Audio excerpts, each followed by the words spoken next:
900 plus companies, 7.89 lakh per annum average CTC, 100% placements. KL deemed to be university. Sir, రాష్ట్రంలో ఉపాధ్యాయులకు ఎటువంటి సమస్యలు ఉన్నాయి? సీఎం రేవంత్ రెడ్డి దగ్గరనే విద్యాశాఖ ఉంది. తను సమస్యలు లేకుండా, విద్యా వ్యవస్థలోనే సమస్యలు లేకుండా ఆయన చూస్తానని పదే పదే చెప్తా ఉన్నారు. కానీ ఈరోజు మీరు ధర్నాకు రావాల్సిన పరిస్థితి ఎందుకు ఏర్పడిందంటారు? ఈరోజు ప్రభుత్వ పక్షాన సీఎం గారి రేవంత్ రెడ్డి గారి తన దగ్గరనే ఆ శాఖను ఉంచుకున్నందుకు ధన్యవాదాలు ముందుగా. అయితే తన దగ్గర ఉంచుకున్న శాఖకు అనేక సమస్యలతో ఈరోజు ఉపాధ్యాయ మిత్రులు కానీ ఉద్యోగస్తులు కానీ కొట్టుమిట్టాడుతున్నారు. చాలా సమస్యలు కూరుకుపోయినాయి. మా సొంతంగా దాచుకున్న డబ్బులు కూడా ఈరోజు 2 సంవత్సరాల నుంచి మేము జీపీఎఫ్ పార్ట్ ఫైనల్ పెట్టినప్పటికీ కూడా ఇంతవరకు మాకు అందడం లేదు.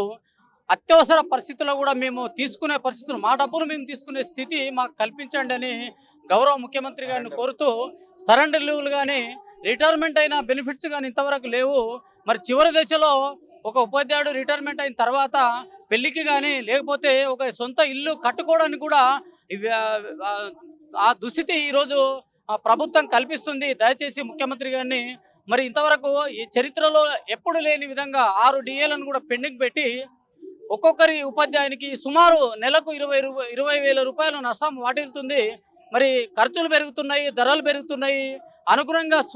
ధరల సూచి అనుగుణంగా డిఏలు కేంద్ర ప్రభుత్వం చెల్లించినప్పటికీ రాష్ట్ర ప్రభుత్వము చెల్లించకుండా 6 డిఏలను పెండింగ్ పెట్టడం వల్ల ఆర్థికంగా ప్రతి ఉపాధ్యాయుడు చాలా నష్టపోతున్నారని తెలియపరుస్తూ, మరి హెల్త్ కార్డు ఇష్యూలో కానీ ముందే క్లారిటీ లేకుండా, ఆ ప్లాన్ లేకుండా ముందే డబ్బులు ఇద్దరు ఎంప్లాయీస్ ఉండడం వల్ల ఇద్దరు కూడా కట్ చేయడం జరిగింది. మరి వాళ్ళు ఒక స్పౌస్ కేసులో ఒకరిని రిటర్న్ తీసుకుంటున్నారు కానీ ఇంతవరకు ఎటువంటి కార్డ్స్ కూడా క్లారిటీ లేకుండా ఉన్నాయి. హాస్పిటల్కి పోతే మాకు క్లారిటీ లేదు, మేము అడ్మిషన్ మీకు ఇవ్వము, ఇన్పేషెంట్గా అయితే ఇవ్వము అని చాలా హాస్పిటళ్ళు చెప్తున్నప్పటికీ మరి ప్రభుత్వం దీంతో తొందరగా నిర్ణయం తీసుకొని ఉపాధ్యాయులకు ఆరోగ్యపరంగా మేలు చేస్తుందని నమ్మకంతో గౌరవ ముఖ్యమంత్రి గారిని అతి తొందరలో ఈ నిర్ణయం తీసుకొని మంచి క్లారిటీతో ఉపాధ్యాయులకు ఉద్యోగస్తులకు అందరికీ మేలు చేయవలసిందిగా కోరుతూ, తక్షణమే మినిమం ఇప్పుడు ప్రజెంట్ 2 డిఎలను తక్షణమే విడుదల చేయవలసిందిగా ప్రభుత్వాన్ని డిమాండ్ చేస్తూ గౌరవ ముఖ్యమంత్రి గారికి విన్నవించుకుంటున్నాం. ఇప్పటికే ప్రభుత్వ ఉద్యోగులకు సంబంధించి, అంటే అన్ని ఉద్యోగులకు సంబంధించి పెండింగ్ లో ఉన్న బకాయిలన్నీ దాదాపుగా 6,000 కోట్ల రూపాయలు విడుదల చేశామనుకుంటా కూడా మొన్న ప్రకటన చేయడం జరిగింది. అంటే అందులో మీకు ఏమన్నా రాలేదంటారా? దాని ద్వారా విడుదల చేయడం అనేది పేపర్లో చూస్తున్నాము. కాకపోతే వస్తున్నాయి కొంతమందికి. ఇంకా ఇప్పుడు 10,000 కోట్లు పెండింగ్లో ఉన్నప్పటికీ వాళ్ళు 2,000 కోట్లు విడుదల చేస్తే ఎవరికి ఏ మూలాన సరిపోవడం లేదు. చాలా మందికి ఇంకా పెండింగ్లో ఉన్నాయి. నాకే 2025 మేము అప్లికేషన్ పెడితే ఇంతవరకు జూన్లో అప్లికేషన్ పెడితే పార్ట్ ఫైనల్ ఇంతవరకు రూపాయి పడలేదు. మరి నిన్న మొన్న విడుదల చేసి అని చెప్తున్నారు కాబట్టి ఇప్పటికీ ఎవరికి కూడా ₹1 రావడం లేదు. మరి పేపర్ వర్క్ పరిమితమా లేకపోతే అమలు పరుస్తున్నారా అనేది గౌరవ ముఖ్యమంత్రి గారికే తెలియాల్సింది. ఎట్లా ఉంది సార్, తెలంగాణలో విద్యా వ్యవస్థలో మార్పులు తీసుకొని వస్తున్నాము, ఇంటర్నేషనల్ స్థాయిలో విద్యను అందిస్తూ ఉన్నాము. రేపటి రోజున కార్పొరేటివ్ విద్య ఏ విధంగా ఉంటుందో ఇటు ప్రభుత్వ బడులు కూడా వాళ్ళతో పోటీ పడేలాగా తీర్చిదిద్దుతామని ఇటు ప్రభుత్వం చెప్తా ఉంది.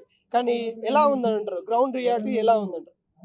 ప్రభుత్వం చెప్పినప్పటికీ ఇంటిగ్రేటెడ్ పాఠశాలలు ప్రతి కాన్స్టిట్యున్సీకి ఒకటి ఏర్పాటు చేయడం జరుగుతుంది అనేది నిజంగా చూస్తున్నాము.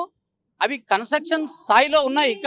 కాకపోతే ఒక వ్యవస్థలో ఎన్ని రకాల స్కూళ్ళు, ఒక రకరకాల 20-30 రకాల స్కూళ్ళు పెట్టి గందరగోళానికి గురి చేసి ఒక ఇంటిగ్రేటెడ్ పాఠశాలను కేజీ నుండి పీజీ వరకు చేస్తామని గౌరవ ముఖ్యమంత్రి చెప్తున్నప్పటికీ మరి అది ఏ స్థాయిలో జరుగుతుందనేది వేచి చూడాల్సి వస్తుంది. ప్రజెంట్ అయితే రకరకాల స్కూళ్ళు ఉండడం వల్ల విద్యార్థులు కూడా కన్ఫ్యూజ్ అయ్యి మరి విద్యా వ్యవస్థకే ఆ మూలం లేకుండా పోతుందనేది మా అభిప్రాయం. ఇంకా ఏం చెప్తారు సీఎం రేవంత్ రెడ్డికి? విద్యాశాఖ తన దగ్గరనే ఉంది కదా, ఈ మీడియా ముఖంగా తనకు చెప్పాలంటే ఏం చెప్తారు? గౌరవ ముఖ్యమంత్రి గారి ఈరోజు ఉపాధ్యాయులు, పాఠశాలలో పనిచేసిన ఉపాధ్యాయులు రోడ్డు మీదకి వచ్చేసి ధర్నా స్థితికి తీసుకొచ్చిండ్రు.